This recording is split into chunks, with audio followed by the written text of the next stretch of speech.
بیٹھو۔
میں آپ کے سامنے نظام الدین اولیاء رحمۃ اللہ علیہ کا واقعہ ذکر کر رہا تھا۔ آپ کی ماں کا، والد کا انتقال ہو گیا تھا، ماں نے محبوب الہی کی تربیت کی، اور نظام الدین اولیاء رحمۃ اللہ علیہ لکھتے ہیں کہ بعض وقت ہمارے گھر میں ایسا بھی وقت آ جاتا کہ کھانے کے لیے ایک دانہ بھی نہیں رہتا، تو ان کی ماں نے ان کی اس طرح سے تربیت کی کہ ماں کہتی کہ نظام آؤ، آج ہم اللہ کے مہمان ہیں،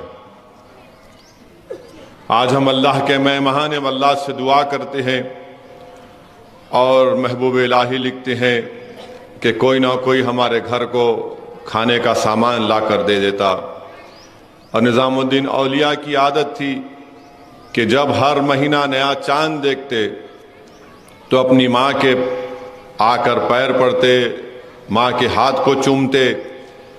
اور ایک وقت ایسا آیا کہ محبوب الہی کی ماں کے پاس جب وہ نیا چاند دیکھ کر آئے تو ماں نے کہا نظام اب آئندہ مہینے جب تم نیا چاند دیکھو گے تو کس کا ہاتھ چومو گے؟ محبوب الہی سمجھ گئے کہ ماں کا اس دنیا سے رخصت ہونے کا وقت آ گیا۔ محبوب الہی نے پوچھا کہ اماں جان پھر میں کس کے پاس جاؤں گا، میں کس کے ہاتھ چوموں گا؟ تو ماں نے کہا کہ نظام میں تم کو بتاؤں گی۔ رات میں تہجد کے وقت ماں نے محبوب الہی کو بلایا اور کہا کہ تم نے مجھ سے سوال کیا تھا نا کہ میرے اس دنیا سے جانے کے بعد میں تم کو کس کو سپرد کروں گی؟ اس نیک بخت ماں نے محبوب الہی سے کہا کہ اپنا دایاں ہاتھ میرے ہاتھ میں دو، اور پھر محبوب الہی کے دائیں ہاتھ کو اپنے ہاتھ میں لے کر آپ کی ماں نے کہا یا اللہ میں نظام کو تیرے سپرد کر رہی ہوں۔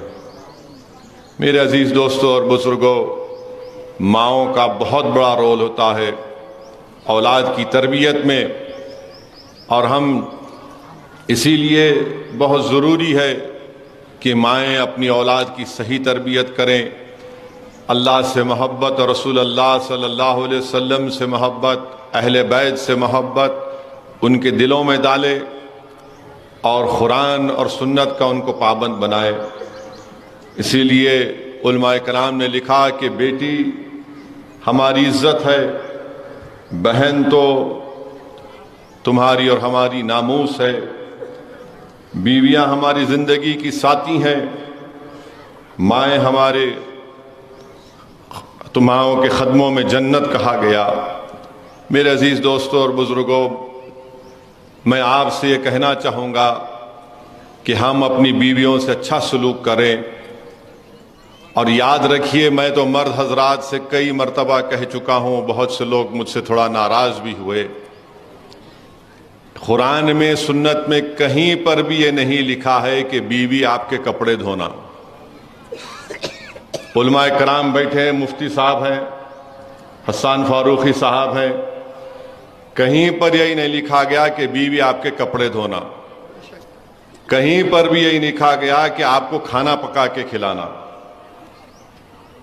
کہیں پر بھی یہی نہیں لکھا گیا کہ آپ آئے تو آپ کے سر کو دبانا، نہیں لکھا گیا کہیں پر بھی۔ کھانا پکانا، کپڑے دھونا، گھر کو جھاڑو دینا نہیں لکھا گیا ہے، بلکہ دین اسلام میں لکھا گیا ہے کہ اس کی آمدنی میں، بیوی کی آمدنی میں شوہر کا حق نہیں ہے، شوہر کی آمدنی میں بیوی کا حق ہے، گھر چلانا ہے۔ اور بلکہ اللہ کے رسول صلی اللہ علیہ وسلم کی حدیث شریف میں خود سنا ہوں اور پڑھا ہوں، اگر شوہر گھر میں نہیں ہے اور گھر کی ضروریات کو ضرور یہ تکمیل کرنا تو بیوی شوہر کے پیسے لے کے استعمال بھی کر سکتی ہے، اور اگر بیوی اپنے پیسے شوہر گھر میں استعمال کرتی ہے تو اس کا اجر ہے آخرت میں۔ تو یہ ہمارے پاس دماغ بیٹھا ہوا ہے، کھانا پکائے نہیں پکائے، نمک زیادہ ڈال دیے، میٹھا نہیں بنائے، میرے بھائی یہ اسلام ہے، یہ کہیں پر بھی۔ اور پھر جو مرد حضرات اپنی بیویوں کو ظلم کرتے ہیں، اور افسوسناک بات یہ ہے کہ بعض وقت مارتے بھی ہیں، اگر آپ رسول اللہ صلی اللہ علیہ وسلم کے سچے اور پکے چاہنے والے ہیں، ان کے غلاموں کے غلام ہیں، بتاؤ مجھے کہ کہاں پر رسول اللہ صلی اللہ علیہ وسلم نے کسی ہماری امت کی ماں کو کبھی ہاتھ اٹھایا؟ بتائیے آپ، کہیں پر بھی نہیں ملتا ہم کو۔ اور پھر اپنے دفاع کے لیے بولتے نہیں وہ مسواک کی لکڑی، ارے مسواک کی لکڑی وہ ہے وہ، مگر یہ بتاؤ کہ اللہ کے رسول صلی اللہ علیہ وسلم نے کچھ کیا؟ ایسا نہیں کیا۔ تو اس لیے بہت ضروری ہے کہ مرد حضرات کو مرد بننا ہے۔ مردانگی اس میں نہیں ہے کہ بیوی پر غصہ کرنا غیر ضروری کے، مردانگی یہ نہیں ہے کہ غیر ضروری کہ بیوی کو تانے مارنا، مردانگی یہ ہے کہ بیوی اگر غصہ کرے تو برداشت کر لینا۔ اور ایک صحابی رسول تھے، ان کے گھر میں بیوی زیادہ ذرا گرم بولتے تھے تو انہیں شکایت کرنے گئے۔ کس سے شکایت کرنے گئے؟ فاروق اعظم سے، جس کے تعلق سے اللہ کے رسول صلی اللہ علیہ وسلم نے فرمایا کہ اگر اللہ کو میرے بعد کسی کو نبی بھیجانا ہوتا تو فاروق اعظم کو بھیجاتا، مگر میں آخری نبی ہوں صلی اللہ علیہ وسلم۔ جس کے تعلق سے اللہ کے رسول صلی اللہ علیہ وسلم نے فرمایا کہ جس راستے سے فاروق اعظم چلتے ہیں شیطان بھاگ جاتا ہے۔ جس کے تعلق سے بتایا گیا کہ ایک مرتبہ فاروق اعظم نے شیطان کو پکڑ کر زمین پر لٹا کر اس کو مارا۔ وہ صحابی رسول صلی اللہ علیہ وسلم فاروق اعظم کے گھر کو گئے، وہاں جا کر کیا دیکھا کہ ان کے گھر میں ان کی بیوی ذرا گرم آواز میں ان سے بات کر رہی۔ بولے بھائی میں اپنا معاملہ سنانے گیا، یہاں پر تو وہی ہے۔ تو خیر جب وہ جانے لگے تو فاروق اعظم باہر آئے، اس صحابی رسول صلی اللہ علیہ وسلم بلا کر کہا کیا ہے؟ انہیں کہا میں اپنی بات کرنے آیا، آپ کے گھر میں یہ دیکھا۔ تو فاروق اعظم نے کیا کہا؟ بیوی ہے میری، میرے گھر کی عزت کی حفاظت کرتی ہے، میرے بچوں کو پیدا کیا تکلیف سے، میرے بچوں کی پرورش کرتی ہے، انسان ہے اگر کبھی کچھ بول دے تو کیا بات ہے، میں اس کو سن لیتا ہوں۔ میرے بھائی یہ مزاج پیدا کریے۔ ہمارے پاس تو ایسا ہے کہ اگر کوئی پلٹا کے بیوی کچھ بول دے، ہاں میرے کو پلٹا کے بول رہے۔ میرے بھائی رسول اللہ صلی اللہ علیہ وسلم کی سنت ہے، رسول اللہ صلی اللہ علیہ وسلم نے فرمایا، امت کی ماں حضرت عائشہ صدیقہ رضی اللہ تعالیٰ عنہ سے فرمایا کہ میں جانتا ہوں کہ آپ کب خوش ہوتی ہیں اور آپ کب غصے میں رہتی ہیں۔ بی بی عائشہ نے فرمایا بتائیے رسول اللہ صلی اللہ علیہ وسلم۔ اللہ کے رسول صلی اللہ علیہ وسلم نے فرمایا کہ جب آپ خوش ہوتی ہیں تو رب محمد صلی اللہ علیہ وسلم کی قسم کھاتی ہیں، جب آپ تھوڑا غصے میں ہوتی ہیں تو آپ رب ابراہیم صلی اللہ علیہ وسلم کی قسم کھاتی ہیں۔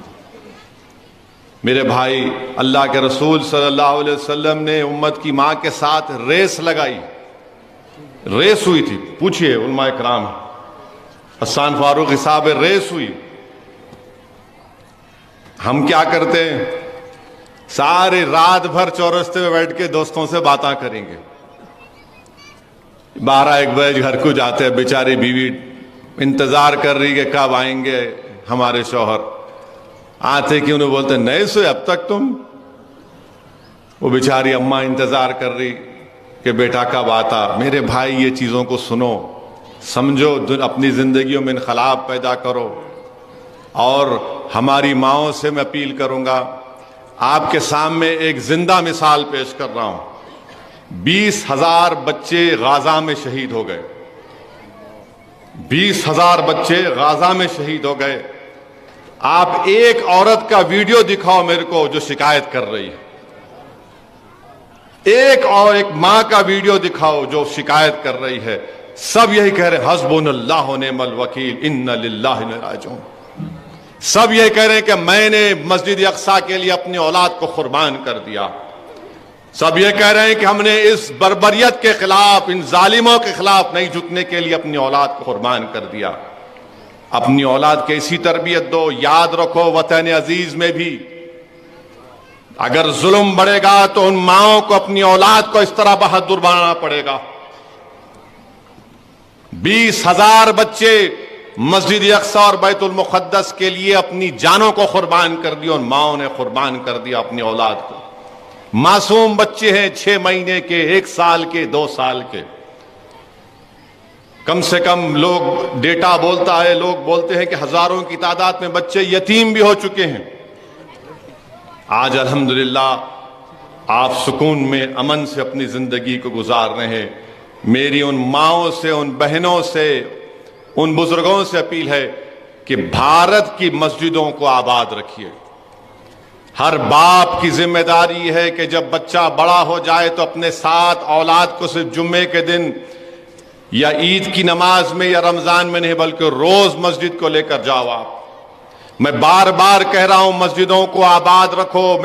میں جب یہ بات کرنا شروع کیا 1-1.5 مہینہ پہلے تو مجلس کے مخالفین نے کہا کہ اسد الدین اویسی جذباتی بات کر رہے ہیں, ڈرا رہے ہیں. ارے ظالموں, مسجد کو آباد کرنا میرا فریضہ ہے, اغیاروں کا نہیں ہے. مسجد کو آباد تو وہی لوگ کریں گے جو اللہ پر ایمان رکھتے, اللہ سے ڈرتے اور آخرت پر یقین کرتے ہیں اور اللہ کے سوا کسی سے نہیں ڈرتے. تو اپنی مسجدوں کو آباد رکھو. دلی میں 600 سال پرانی مسجد کو شہید کر کے رکھ دیے. اب آپ دیکھ رہے تماشے جو ہو رہے ہیں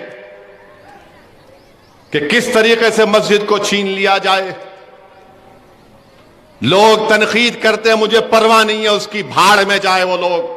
میں تمہاری تنقیدوں سے اپنی زبان کو میں ہی بند کروں گا. تم اگر یہ سمجھ رہے ہو کہ مجھ پر گالی دینے سے, تنقید کرنے سے, وہ تو جھوٹ ہے. ارے خبر میں تم میری نہیں آؤ گے, آخرت میں تم میرا حساب کتاب تم نہیں کرو گے, اللہ کرے گا.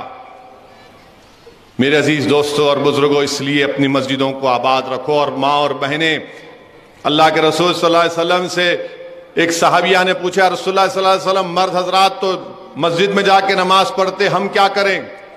تو رسول اللہ صلی اللہ علیہ وسلم نے فرمایا کہ اگر آپ گھر میں نماز پڑھیں تو اسی طرح آپ کو ثواب ملے گا جو مسجد میں با جماعت جا کر نماز پڑھتا ہے.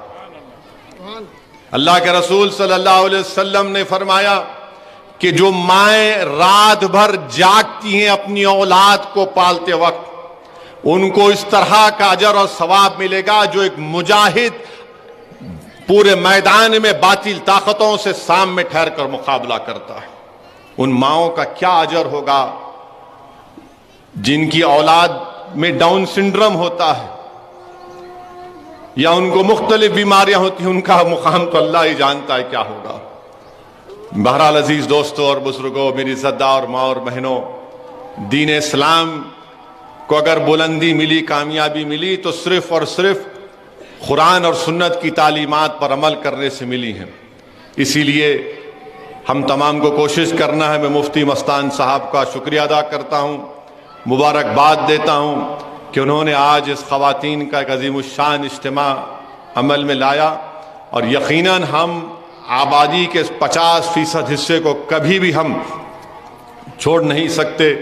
ہماری ذمہ داری ہے کہ ہم اپنی خواتین سے بھی بار بار ان کو بتاتے رہیں، اور اللہ کے رسول صلی اللہ علیہ وسلم کی سنت ہے، اللہ کے رسول صلی اللہ علیہ وسلم ہفتے میں بدھ کے دن خواتین کو بلا کر پردے کے پیچھے سے ان کو اسلام کی تعلیمات دیتے تھے۔ بلکہ امام مالک رحمۃ اللہ علیہ کی صاحبزادیاں، امام مالک جب اپنے شاگردوں کے ساتھ بیٹھ کر وہ حدیث کو پڑھتے اور غلط پڑھتے تو امام مالک کی صاحبزادیاں لکڑی کو مار کر بتاتی کہ غلط پڑھے۔